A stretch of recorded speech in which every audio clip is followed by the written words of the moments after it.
Come on in.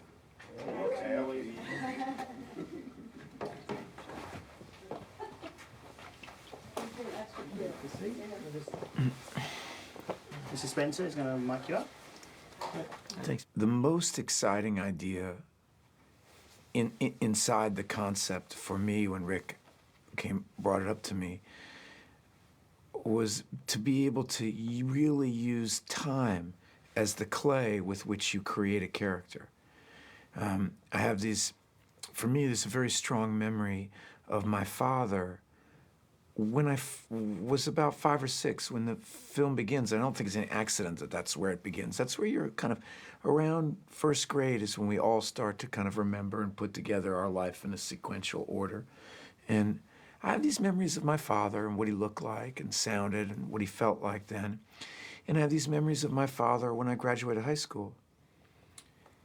And he's very different.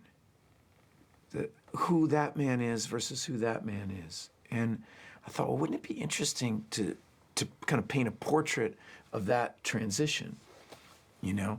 And I spoke to Rick about that. He's like, yeah, let's do that. And we had this kind of outline of, because with the kids, it's real obvious how they're changing.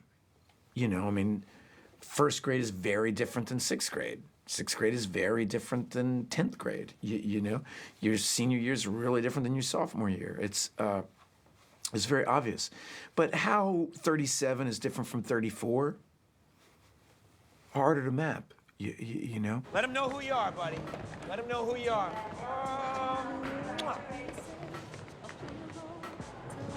Yes! Yes! Yes! All right, don't worry about it. Wish we could use the bumpers. Bumpers are for kids. You know, what are you, 2 years old? You don't want the bumpers. Life doesn't give you bumpers. The idea of finding somebody like Ellar was the reason why at first everyone would tell Rick this was an impossible idea. First of all, it was legally impossible to bind a 6-year-old to 12 years of work, right? I mean, as well it should be. It has to be a labor of love. A kid has to want to do it, and a kid has to keep wanting to do it. And no sane investor would invest in a 6-year-old desire to do so.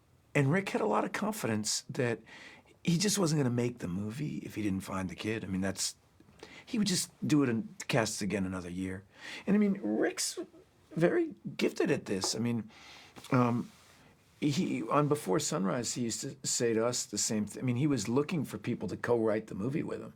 You know, he was looking for more than just an actor. Yeah, he was looking for people like, and it's Julie and I were 22 when he met us or something, and we've both gone on to write and direct our own movies, and I mean, and he saw that in us, you know, at an audition. Most people don't do that, and Rick is a father, and as a father myself, the truth is, spend a lot of time with kids, you can see who they're gonna be.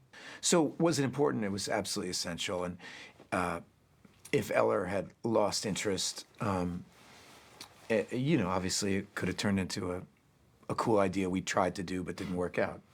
And that's what the audition process was. I mean, it wasn't an audition process. It was just like Rick looking for a friend. It's exactly it. And a collaborator. And like, just, it's something that I saw in that, that behind the scenes film that we watched that I had never thought about, was that I didn't learn to read until I was 9.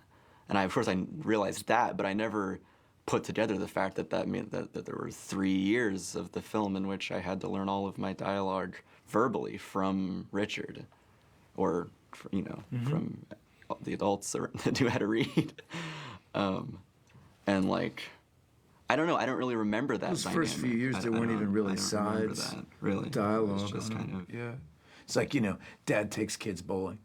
Right. You know, we go sit there and we bowl. Right. You know, but you would participate. It was so fun. You know, like, you know, Rick would say to you, "Well, when you bowl, do you use the bumpers?" And you'd be like, "I don't really bowl," you know. And then I'd tell you a story about, you know, Maya bowling or something like that, and you'd make some joke, and Lorelai would make fun of me for smelling like smoke, and we would put all of that in the movie. right. And that's how we defined our characters, and it was. But It's funny to think about that you couldn't read. It really is I interesting. was kind of a blank slate to be downloaded. My favorite thing about watching that, the Criterion thing they cut together of the making of, Yeah.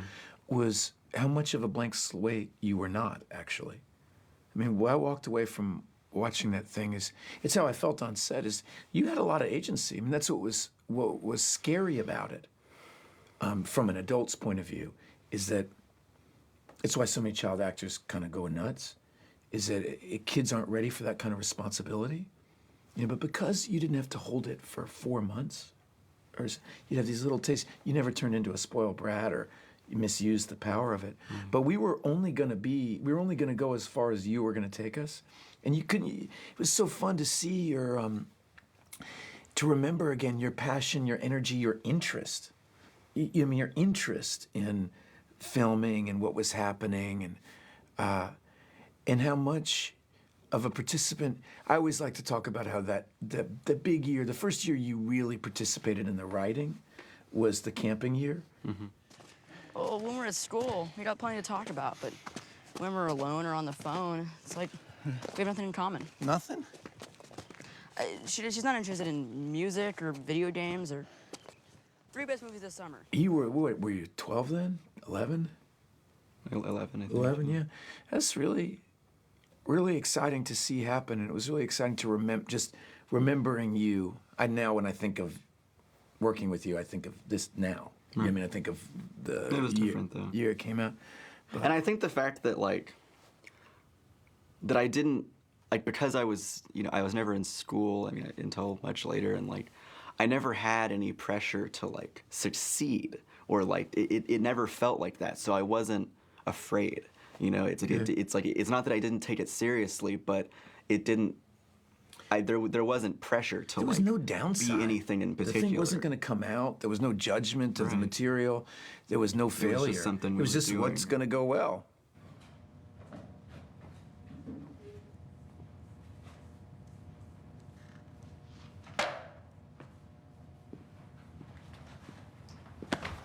Don't bump into me, little bitch. I didn't.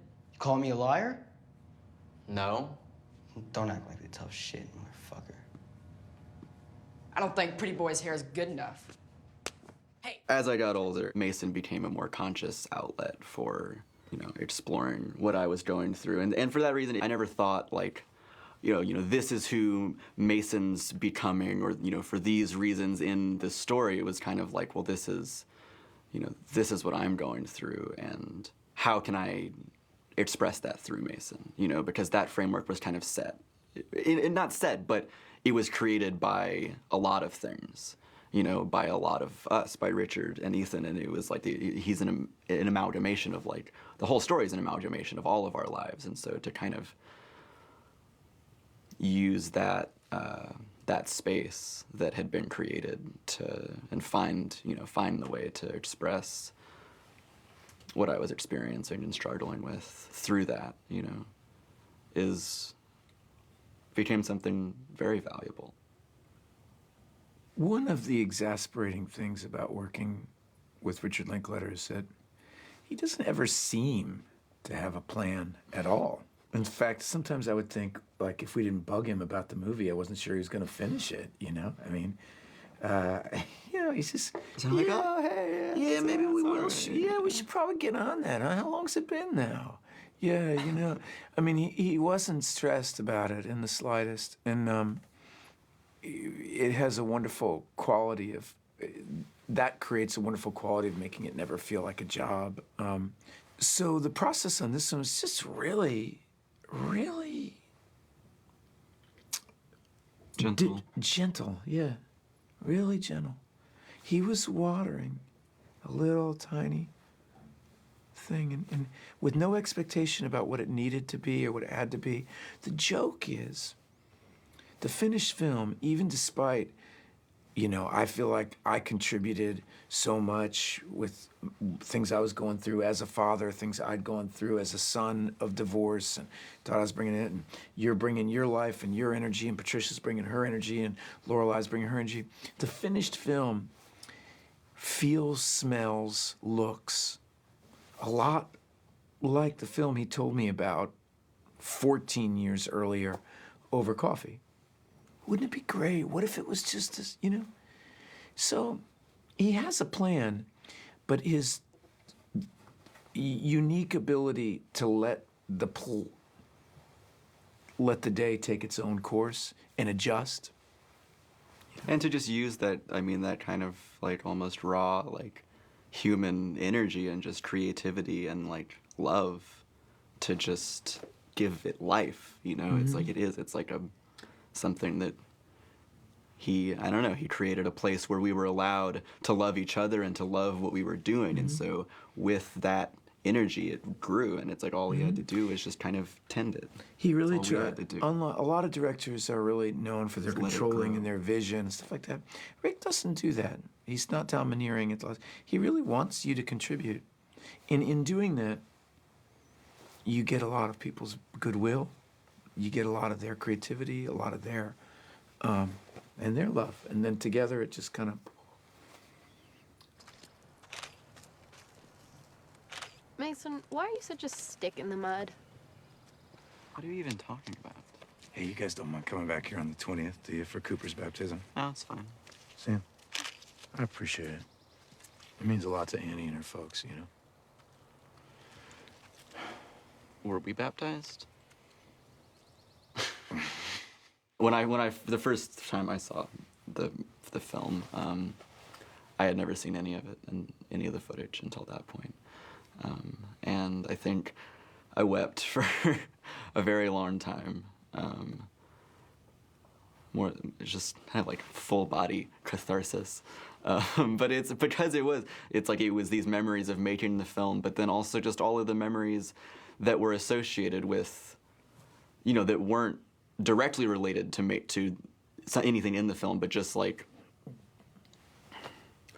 the accumulation of everything that had happened to me in the years between each of the, you know, episodes of filming that we did, which were like a week or so at a time, you know. And I mean, when I was younger, it was so kind of subconscious, you know. Richard was always very careful to not, I don't know, to put his finger too directly on anything. So especially when I was younger, I didn't entirely, you know, realize what was happening, but it's like that, but that effect of like going through all of my kind of feelings and experiences with Richard leading up to filming each year, it's like that each moment kind of held all of that for me. So like it, you know, I was remembering those scenes and what it was like to film them, but also, you know, having just this sort of explosion of like everything else that had happened throughout that period of time. So I don't know, it was heavy. I think one of the most amazing things about watching the movie, and the same is true of the Before trilogy, you know, which spans a long time, is yeah, people change, but also they don't. I mean, somewhere in that close-up of you at the end of Boyhood is the same spark, it's the same essence of whoever it is you are. Yeah, even though I don't remember being that person, I recognize myself in that person. I mean, it's fascinating, and you know that it speaks to the fact what's going to happen when, you know, when we're hopefully, you know, 96 and have no memory of anything but being like the middle of your life. You don't remember the beginning, you don't remember the end. It kind of goes to show that people sometimes think life is this accumulation of memories, as if memories are what we have or something we can own or something of which, and in fact, we're going to lose those anyway. A lot of them are already gone. And so what we really have is the present tense, and that's what the movie's about. And something I've been thinking about a lot recently is how, like, when you consciously remember something, it's like you then trade, it's like you trade in the actual memory for now your new memory your new narrative. of yourself remembering the memory.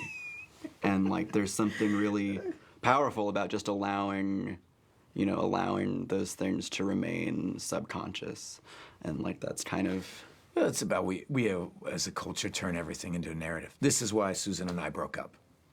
She said this on Wednesday, then I said, this is the story. Well, maybe it is, maybe it isn't, but Susan is a different Instead narrative. of just allowing yourself to feel what it was, which you can't explain and you can't, like, can't put into words, and that's kind of That's what Rick- it's an accumulation of something else. It's not an accumulation of that kind of memory, but it's like it's a sensory memory. I think And that's kind of what Rick did. You know, it's like any one of the things in Boyhood by itself is not a narrative. It's not anything, but together it creates something. None of them are the that's obvious more memories. than- The ones where, you know, this is the first time you kiss. This is when you Well, went to yeah, prom. it's just- This is when, you know, you don't even see the graduation. You see you guys driving back after it's all over. I love that. There's all these little. One minute you're kind of first thinking about talking to a girl. Next minute you're making out, smoking a joint in the back seat. Like we missed. You know, and that's kind of. There's more truth to that. All right, I guarantee you didn't do anything wrong.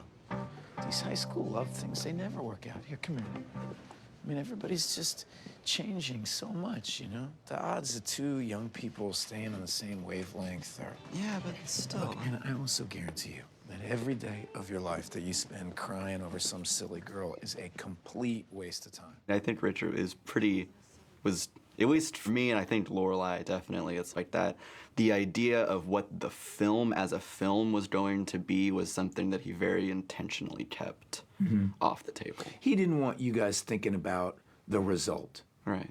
He wanted to keep your guys' mind. Because when kids start focusing on the result of something, they stop playing, they stop having fun, they start worrying, they start, you know. Well, so does everyone. And exactly, yeah. But the reason why you go to theater school and do all that other stuff is so to get back to that place, you know, of stopping to be self-conscious. There's the beauty of this movie is that for some reason, when most people around somewhere between 13 and 16, they develop this kind of catalytic converter of sorts, you know, this thing that inhibits them from playing. You didn't have that. That was the wonderful breakthrough and good fortune. Yeah, and because of that, we were able to just experience it to experience it. Yeah. And it's like this, I think it seems like the same is true of what did end up coming out of it, is that because there's no goal, there's no point or like message, it's just, you're just allowed to experience something. That is the message. And the same is true of life. Yeah. It's like if you Right. just allow yourself to experience it. The one thing I don't think has been said that much, the truth is, this is an extremely personal film for Rick, even though it's way more about him than it is about the two of us. And I've never, as his longtime friend, when the film ended, I felt like this is one of the most personal films I've ever seen in my life. The strange thing about the way Boyhood came out is, well, you guys shot that last scene in, is it October, November, kind of? I think October. October. And then because it didn't really take that long to finish because we'd been editing for 11 years already. It was just putting It was together. done like a month later. Yeah, the whole film was done by December, and there was kind of this question about whether to wait for Cannes or whether to just take it to Sundance. And we'd made the film with IFC. IFC is part of the Sundance Film Festival and everything. So there's a little pressure on Rick, well, if it's ready, let's go. And so it was just this unannounced Richard Linklater film at Sundance. But that was in January, right? And so the movie premiered there, and it kind of blew up there. And then it blew up for the next 14 months on us. You know, it was just, whether it was Berlin and, you know, South by, there was always some festival to be going to. Yeah, it didn't really stop until the Oscars. Yeah, and then, you know, and then there were just the series of awards programs. I mean, obviously, I've never had that serious of it was a year of press that went into releasing the movie. And just after so much time with it, so quiet and so intimate, and then like you said, it's like because it was already edited, it was just like immediate. You know, it's like the concreteness of it being an actual film. It was just like. And it was strange to have something go from what felt like a really personal. It didn't feel like a home movie because that makes it seem like we weren't putting artistry into it. It felt like a watercolor you make in your room and you obsess on for more than a decade. With, you know, we'd meet and we'd play with it. It was such a cool project. It's the integrity of it was completely unmarred. I mean, there was no, you never had a producer telling you, oh, well, we want it to be ready. We need to cut a trailer. You never had, can you cover up that pimple? Not that you ever had it, because God knows you didn't. You know, to go from this absolute pure experience into where you felt this thing being forced as a unit of sale, even it bugs me when people come up to me. It doesn't bug me, but it's a funny thing. People go, hey, sorry, you guys should have won the Oscar. It's like, I don't care. I never cared. Nobody cares. Because it's so antithetical to what the making of this movie would be. If you made some like hoity-toity movie about, you know, World War II and suffering, and, you know, it's produced by the biggest Hollywood producer, you'd be disappointed you didn't win the Oscar, because that's what it was designed to do. This movie was not designed to win anything. It was I mean, before I even saw the finished film, like, Rick very specifically said to me, like, no one's gonna watch this movie. You need to prepare yourself for the fact that no one's gonna care. I really thought it would be like Waking Life. Like, Waking Life is a Linklater film that I think is a work of staggering genius. I love it. There's no like false humility here. I think Waking Life is brilliant, and the more you watch it, the better it works. And it's so experimental with its form and content. And I thought this would be a movie that for the rest of my lifetime, people would come up to me and say, hey, I was watching TV at 4 in the morning on some weird German channel, and this movie came out. I'm like, yeah, I know, good, right? And so I'm not saying there's no false humility. I love the movie, but I didn't think anyone would see it. You can have the opportunity of working from your heart all the time in life if you want, but rarely does something so pure even make it to the grand stage, you know? And now that it has, I'm not sure it's such a great thing, but it was fun to see. We were undercover. We were undercover for so long, and then the cover was ripped off, and it was freezing cold.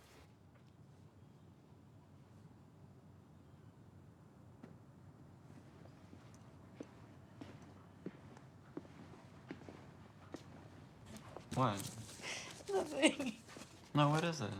Nothing. Mom. This is the worst day of my life. What are you talking about? I knew this day was coming. I didn't know you were gonna be so fucking happy to be leaving. I mean, it's not that I'm that happy. What do you expect? You know what I'm realizing? My life is just gonna go like that. IFC, they had no idea how commercial was or how much to invest in advertising or whatever, so that we were constantly being asked. I'd never been asked for this in my life. They were asking me, like, will you go to that screening and talk to the audiences? Because then they could say on the radio, hey, at the 7 o'clock screening on such and such a boulevard, Ethan Hawke and Ellar Coltrane, stars of Boyhood, will be speaking to you. And they thought that would sell 12 more seats or something. Maybe it did, maybe it didn't. But I remember it caught on so hard in LA that they moved Planet of the Apes out of the Cinerama Dome. Do you remember this? Oh, right. And they moved us in. And like this little movie. And this is my favorite moment of my, you know, my favorite moment of releasing any movie of my career is that this guy raises his hand in the Cinerama Dome. The week previous, Planet of the Apes was playing. And he says, hey, I noticed in that one shot when you throw that stone, it skips like 17 times. How did you guys do that? And that was when I looked to Rick. I was just so proud of this movie because that's the magic of the film, is it makes ordinary life wonderful. Whereas Planet of the Apes, you got apes crawling up on top of buildings and flying ships and blowing things up, and you got, I mean, that's the impossible, right? You can skip a rock 7 times. I mean, it's not that hard, but a guy going, wow. Was that that's CG? Really cool. You know? It's like the movie is so boring that ordinary life becomes wonderful. Nice, Dad. Still got the goods. How would you describe your experience working on Boyhood? To a Martian. To a Martian. Oh, Yeah.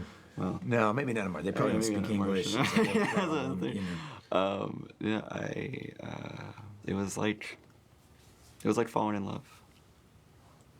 It was like getting to know someone. I'm not sure who that is, but maybe Rick, maybe myself. Being taught how to love something outside of yourself because it is yourself. How would you describe your experience working on Boyhood? To, like a chambermaid and like. If I was talking to a chambermaid, I'm not sure I'd be talking about my own movie. I remember being at Sundance when it first played, you know, and I was sitting there, you know, and Lorelai was so nervous, you know. Lorelai, it's strange for her too, because it is her father who made it. There's so many connections, and there's so much judgment placed on young women and what they look like. And Patricia and I get it, wow, everybody, you got older. But we've been doing this professionally, and so, like, you know, for a young woman, it's difficult, you know. It's everybody talking about, you had red hair, you know, just, it doesn't matter, but if you're the person, it kind of feels like it matters. And so that was challenging for her. And then for me, there's a lot of my friendship with Rick is in this movie, and a lot of my relationship with my own kids, with Maya and Levon. They, you know, Maya and Levon see a lot of themselves in the movie, you know, and my father's, you know, there, you know, and he's like, why'd you make him an actuary? And how'd that happen? You know, and there's a lot of personal things happening. But more than anything else was the surprise that I had. You know, the movie we'd never shown it to an audience, and I loved the ending.